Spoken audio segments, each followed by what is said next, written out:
जय माता दी सभी बच्चों को। हर हर महादेव। गुप्त नवरात्रि आने वाली है तो भाई गुप्त नवरात्रि की तैयारियां भी शुरू हो चुकी होंगी सभी बच्चों की। तो हमने सोचा क्यों ना छोटा सा वीडियो बना दिया जाए बच्चों के लिए। तो आज हम आप लोगों को बताने वाले हैं कि इस गुप्त नवरात्रि में अगर हम बजरंग बाण सिद्ध कर लेते हैं तो उससे कौन कौन से फायदे होंगे और उससे हम क्या क्या कर सकते हैं और बजरंग बाण को हम सिद्ध कैसे करेंगे। तो अगर आप लोग चैनल से नए हो तो चैनल को लाइक और सब्सक्राइब कर देना। कमेंट में जय मां काली का जयकारा सभी बच्चे लगाएं। तो गुप्त नवरात्रि में पहले ही दिन आपको हनुमान जी की चौकी स्थापित कर लेनी है। अगर आपके पूजा घर में पहले से हनुमान जी हैं तो आप वहीं वहीं पर मतलब रखी रहने दो प्रतिमा हनुमान जी की, और प्रतिमा मूर्ति जो भी है आपके घर में। अगर नहीं है तो आप मार्केट से पंचमुखी हनुमान जी लेके आना और उनकी चौकी स्थापित करना, ठीक है। इसके बाद आपको लड्डू लेके आना है मार्केट से, लौंग और लड्डू। तो आपको अंगारी तैयार कर लेनी है। अंगारी तैयार करने के बाद अपने गुरु का ध्यान करना है और बिना गुरु की आज्ञा से बजरंग बाण सिद्ध बिल्कुल नहीं करना है, क्योंकि इसमें हनुमान जी को शपथ दी जाती है। जो शपथ से रिलेटिव वो होते हैं, मंत्र होते हैं, वो बिना गुरु की आज्ञा से ना करें, क्योंकि गुरु उन मंत्रों उन चीज़ों को पहले से सिद्ध करके रखता है। तो गुरु की आज्ञा से आप करते हो तो आपको दिक्कत कोई नहीं होगी, कोई दिक्कत आपको नहीं होगी, गुरु आपकी रक्षा करेंगे।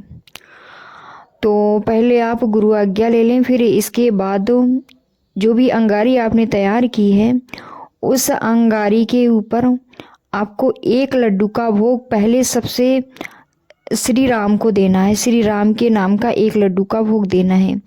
एक लड्डू का भोग अपनी कुल देवता को देना है, जो भी आपके घर में कुल देवता हो।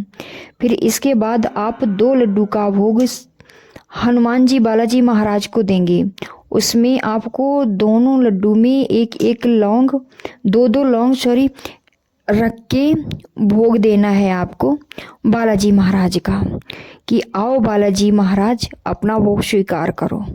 इस तरह से आपको पहले दिन देना है। फिर आपको हनुमान जी की जोत जला लेनी है। जोत जलाने के बाद प्रणाम करके आप बजरंग बाण का पाठ शुरू कर देना। आपको 7 बार डेली बजरंग बाण का पाठ करना है। और जो डेली का प्रोटीन होगा उसमें आपको भोग नहीं देना, भोग आपको पहले दिन ही देना होता है। इसी तरह से रोज आप सिर्फ हनुमान जी की जोत जलाकर ही बजरंग बाण का पाठ करोगे।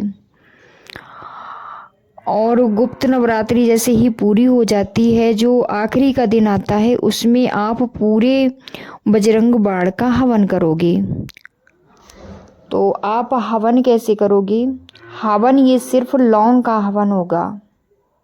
आपको मार्केट से लौंग लानी है और एक गरी का गोला लाना है, ठीक है। और मिष्ठान वगैरह जो भी आप लाते हैं वो ला सकते हैं। तो आपको सबसे पहले अंगारी तैयार करनी है। अंगारी तैयार करने के बाद 2 लौंग आपको सबसे पहले गणेश जी की, फिर 2 लौंग अपने कुल देवता की, 2 लौंग श्री राम जी की, फिर 2 लौंग हनुमान जी की। जैसे आपने भोग दिया उसी तरह से आप 2 लौंग का भोग देंगे। फिर इसके बाद आप 2 लौंग उठाना। सबसे पहली आहुति 3 बार बोले ओम गण गणपति नमः, ओम गण गणपति नमः, ऐसे 3 बार बोल के 2 लौंग आहुति दे देनी है। फिर आपको 2 लौंग उठानी है, जय सिया राम जय सिया राम जय सिया राम आहुति दे देनी है आपको 2 लौंग की।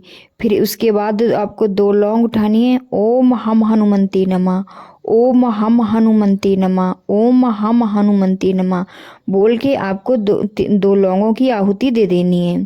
फिर इसके बाद आप बजरंग बाण उठाएंगे। बजरंग बाण उठाने के बाद आप प्रत्येक चौपाई का, जैसे बजरंग बाण शुरू होता है तो वैसे ही आप हर एक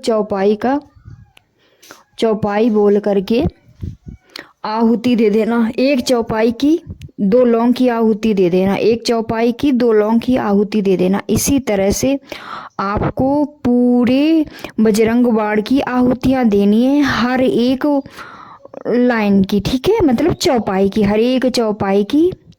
जिसे कवन सुकाज कठिन जग माही, और जो नहीं होए ताते तुम पाही स्वाहा। कौन सो संकट मोर गरीब को, जो तुमसे नहीं जात है टारो स्वाहा। इस तरह से आपको बजरंग बाण की पूरी चौपाइयाँ करके हवन कर देना है, ठीक है। और फिर इसके बाद ये आपका जो बजरंग बाण है ये आपका सिद्ध हो जाएगा। आपका सिद्ध हो चुका है ये बजरंग बाण। आप इससे कार्य कैसे लेंगे, इसका प्रयोग कैसे करेंगे, अब ये सब भी हम बता देते हैं। आपको इससे कार्य लेना है कि जब दरबार में आप बैठे हो, अभी मैं बता रही हूँ जिन बच्चों के लिए, जो बच्चे ये दरबार चलाते हैं, फिर मैं प्रेत बाधा वाले बच्चों के लिए अलग से बताऊंगी।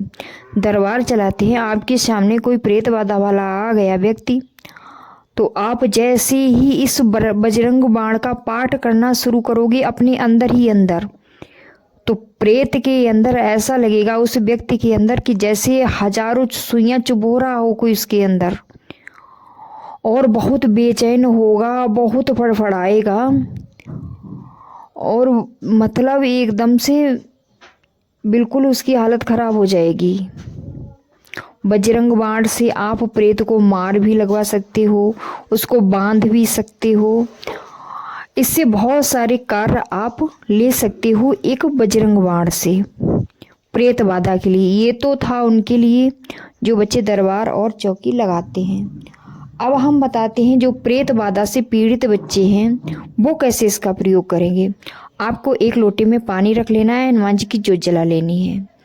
आप पूरा बजरंग बाण का पाठ करोगे, फिर लोटे में फूंक मार के आपको उस पानी को ग्रहण कर लेना है। बाबा से प्रार्थना करनी है कि मेरे अंदर जो भी निगेटिव चीज़ है बाबा, उनको तुम लेकर के जाओ और मुझे इस निगेटिव शक्ति से छुटकारा दिलाओ, और मैं बहुत परेशान हूँ बाबा। ऐसे बाबा से आपको प्रार्थना करनी है, ठीक है। तो ये तो था आज का बजरंग बाण सिद्ध कैसे करें। तो बहुत साधारण विधि है, बहुत ज़्यादा इसमें मेहनत नहीं है। तो आप जो गुप्त नवरात्रि आ रही है उसमें ये बजरंग बाण सिद्ध कर सकते हो, ठीक है। लेकिन याद रहे बिना गुरु की आज्ञा से नहीं, क्योंकि इसमें हनुमान जी को शपथ दी जाती है। तो बालाजी महाराज के जो दूत हैं वो आपके पास क्रोध रूप में भी आ सकते हैं, और आते ही हैं, वो आपका नुकसान भी कर सकते हैं। इसलिए बिना गुरु के आदेश के नहीं करना चाहिए, ठीक है बेटा। और आज की वीडियो इतनी ही है, मिलते हैं फिर अगले वीडियो में। अगर आपको कोई जानकारी चाहिए या कुछ भी आपको जानना है तो इस वीडियो के कमेंट में अवश्य ही लिखें, और कोई हमसे गलती हुई हो तो उसके लिए आप लोगों से क्षमा याचना चाहते हैं, ठीक है। तो आप लोग ज़रूर बताना। वो कहावत आप लोगों ने सुनी है, जब वृक्ष पर फल लगते हैं तो उसको झुकना ही चाहिए, और जो वृक्ष झुकता नहीं है वो टूट जाता है। जो झुकता नहीं है वृक्ष वो टूट जाता है, और जैसे जैसे उसमें फल ज़्यादा लगेंगे, जैसे फल ज़्यादा लगेंगे तैसे वो वृक्ष झुकना शुरू कर देता है, और झुका नहीं तो एक ही हवा के झटके में टूट के गिर जाता है, ठीक है बच्चों। तो माफ़ी या क्षमा याचना मांगने से कोई छोटा नहीं हो जाता है, और अपनों के आगे झुक जाना कोई छोटी बात नहीं है। कि कोई अगर हम किसी से माफ़ी मांग रहे हैं बेटा माफ़ करना, तो वो छोटा है, सामने वाला छोटा है, ऐसा नहीं है। जय माता दी सभी को।